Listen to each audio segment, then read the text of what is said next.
100 साल की सास। अरे मम्मी जी, थोड़ा उम्र के हिसाब से काम किया करो। कहीं कुछ हो गया तो लोग बोलेंगे बहू ने बूढ़ी सास का ध्यान नहीं रखा। बहू, तुम भी थोड़ा कम और धीरे बोला करो। कहीं चिल्लाते हुए कभी कुछ हो गया तो वही लोग बोलेंगे 100 साल की सास भली चंगी बैठी है और बहू बेचारी चलती बनी। वैसे मम्मी जी, दादी बिल्कुल ठीक बोल रही हैं। हैं? क्या ठीक बोल रही है? वो जो कुछ भी बोले वो सास है, पर तुम क्यों बोल रही हो? बहू होकर सास से जुबान लड़ाओगी क्या? ऐसा बोलते हुए निर्मला को धसका उठ जाता है। कहा था ना, मत चिल्ला मत चिल्ला। तुझे बिना सास और बहू से जुबान लड़ाए बिना शांति नहीं मिलती। अरे माँ, दादी की बात सुन लिया करो, तुम्हारे भले के लिए बोलती है ना। अरे कोई भला नहीं, इन्हें बस मुझे परेशान और शो ऑफ करने का शौक है। हाँ। चल झूठी।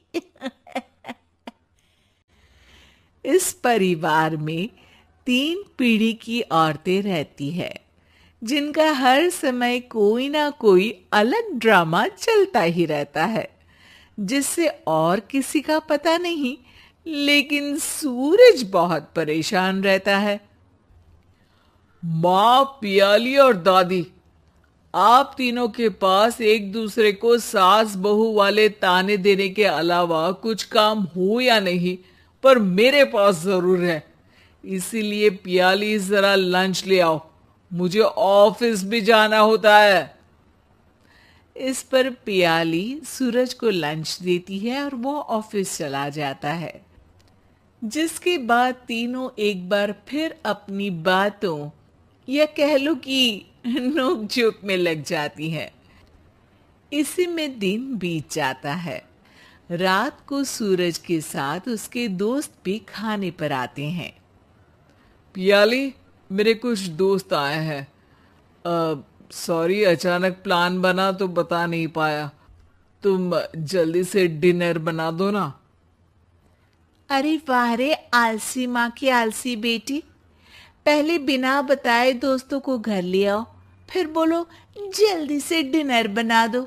इतनी जल्दी है तो खुद बना लो। अरे माता, सब बाद में दिखा देना, अभी खाना बना दो ना प्लीज। ऐसा बोल के सूरज दोस्तों के पास जाकर बैठ जाता है और पियाली डिनर की टेंशन में अपनी सास के पास पहुंच जाती है, जो अपने कमरे में आराम कर रही होती है। मम्मी, सूरज अचानक दोस्तों को घर ले आए हैं, क्या करूं अब? कुछ ऐसा बताओ ना जो जल्दी बन जाए और सर्व करते हुए भी अच्छा लगे।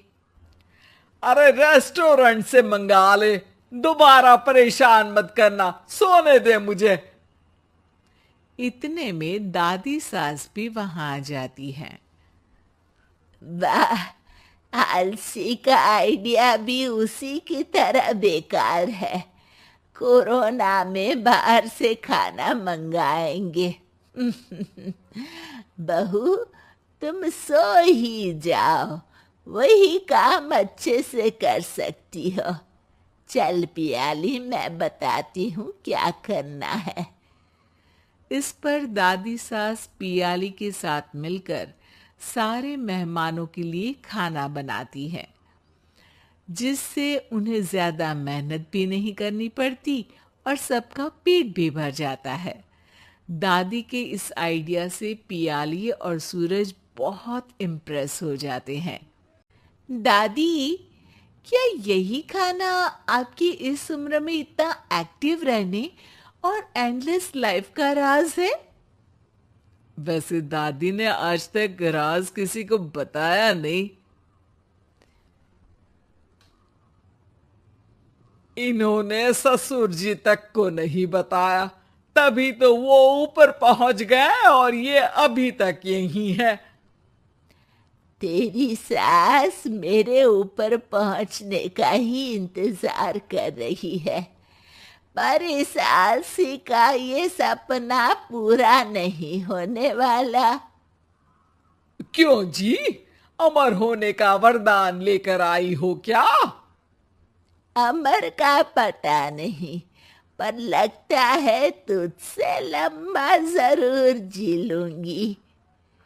इससे पहले कि दोनों सास बहू में कोई बहस शुरू होती, पियाली बीच में बोल पड़ती है।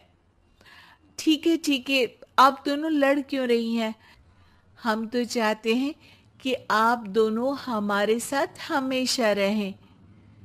पियाली की बातों पर दोनों शांत हो जाते हैं और उनकी लाइफ पहले जैसे चलने लगती है, जहां दादी सुबह जल्दी उठकर कुछ न कुछ काम करते हुए पूरा दिन बिताती है, तो वहीं निर्मला और पियाली लेट उठने से लेकर धीरे धीरे आलस में काम करना और जब मर्जी सो जाने से अपना दिन बिताती हैं। एक दिन निर्मला की सहेली उनके घर आती है। अरे क्यों रे निर्मला, कैसे चल रही है जिंदगी? सब बढ़िया, बस ये बुढ़िया ऊपर जाए तो ज्यादा अच्छा होगा। अरे ऐसा क्यों बोलती हो? तुम्हें तो उनसे सीखना चाहिए, वो बहुत फुर्तीली हैं।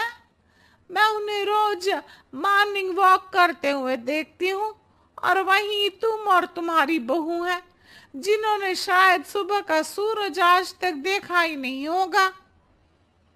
सहेली की बात सुनते ही निर्मला भड़क कर चिल्लाते हुए पियाली और अपनी सास को वहां बुलाती है, जिनके साथ सूरज भी वहां आ जाता है और ये सब देख सहेली वहां से चली जाती है। अरे सासू माँ, आपको हमसे क्या दिक्कत है? अब तो मेरी सहेलियां भी आपकी वजह से मुझे ताने देने लगी है। मम्मी जी, कुछ तो लोग कहेंगे, लोगों का काम है कहना, आप इग्नोर करो ना। अच्छा, वैसे महारानी, वो तुम्हें भी वही सब बोल रही थी? है? मैंने क्या किया? अरे किलस क्यों रही हो? अब तो समझो और अपना लाइफस्टाइल सुधारो। ओ मोरी मैया, अब हमारा लाइफस्टाइल भी खराब हो गया क्या?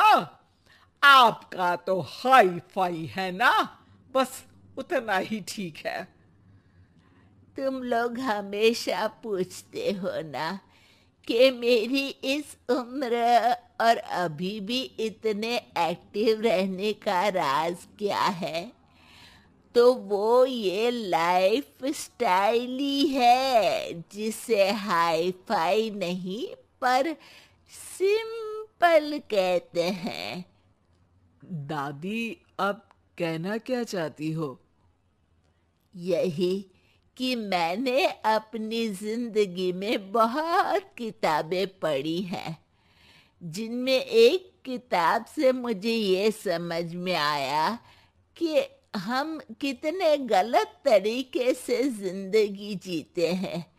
उसी के बाद मैंने एक अच्छे जीवन के लिए इकिगाई रूल अपनाया, जिसका मकसद तो सिर्फ अच्छा जीवन जीना था। इतना लंबा कैसे जी गई, मुझे खुद अचंभा होता है। ओह, तो मतलब आप मुझे परेशान नहीं करती थी? वो तो आप करती हैं। वैसे ये इकिगाई क्या है? थोड़ी रिसर्च खुद भी कर लो आलसियों, सब मैं ही बता दूं क्या?